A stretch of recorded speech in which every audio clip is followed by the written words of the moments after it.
I have every bit of confidence in, have concluded that this came from the top of the Kremlin and was intended to help Trump. We know there were all these financial entanglements. We're learning more all the time. I mean, there's just communication, there's financial, there's a lot of breadcrumbs and trails that are now being investigated.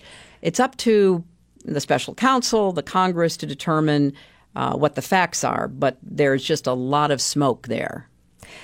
So you've basically said that you thought the Comey comments about the email investigations what tipped the election and ultimately caused you to lose. Right. But you've also said that the Russian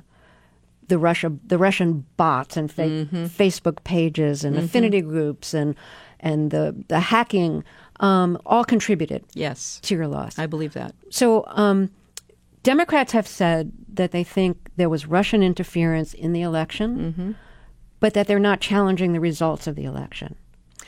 As more and more information comes out about the depth of Russia's interference in the election, do you think at some point that it would be legitimate to challenge the legitimacy of the election? Well, I don't know if there's any legal constitutional way to do that. I think you can raise questions. In fact, I think part of the reason Trump behaves the way he behaves is that he is a walking example of projection. Whatever he's doing and whatever he thinks is happening, he will accuse somebody else of. And there are examples during the campaign when he did just that, like when he called publicly on Russia to hack my personal emails. He knew they were trying to do whatever they could to discredit me with emails. So there's obviously a trail there. But I don't know that in our system we have any means of doing that. But I just wanted to add to the point you made. There's no doubt they influenced the election. We now know more about how they did that, and especially how they used Facebook to do that. If I were the president, let me just put it this way. If I had lost the popular vote but won the Electoral College, and in my first day as president, the intelligence community came to me and said, the Russians influenced the election, I would have never stood for it, even though it might have advantaged me. I would have said, we've got to get to the bottom of this. I would have set up an independent commission with subpoena power and everything else. So I want to get back to the question, as would you completely rule out questioning the legitimacy of this election if we learn that the Russian interference in the election is even deeper than we know now? No, I would not. I would say... You're not going to rule it out? No, I wouldn't rule it out, but I also... So what are the means? Like, this Politics. Is totally unprecedented in every way. It is. What would be the means to challenge it if you thought it should be challenged? Basically, I don't believe there are. There are scholars, academics who have arguments that it would be, but I don't think they're on strong ground. But people are making those arguments.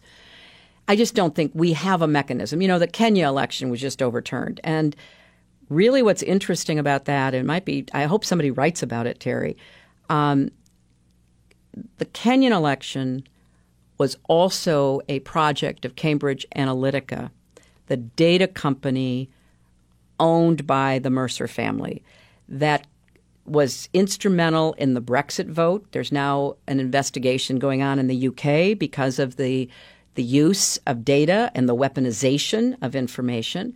They were involved in the Trump campaign after he got the nomination. And I think that part of what happened is, you know, Mercer said to Trump, we'll help you, but you have to take Bannon as your campaign chief. You've got to take Kellyanne Conway and these other people who are basically Mercer protégés.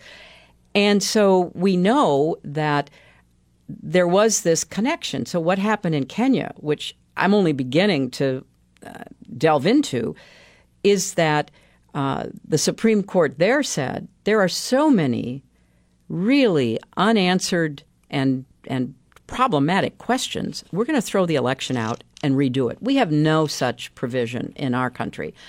And usually we don't need it. Now, I do believe we should abolish the Electoral College because I was sitting listening to a report on the French election, and the French political analyst said, well, in our country, the person with the most votes wins, unlike in yours. And I think that's an anachronism. I've said that since 2000. I want to ask you about, Comey and the email investigation. Comey has said that he felt he needed publicly to say that the FBI was investigating your emails, your email server, to protect the credibility of the investigation after your husband spoke with then head of the Justice Department, Loretta Lynch, when their planes were on the tarmac together. And your husband went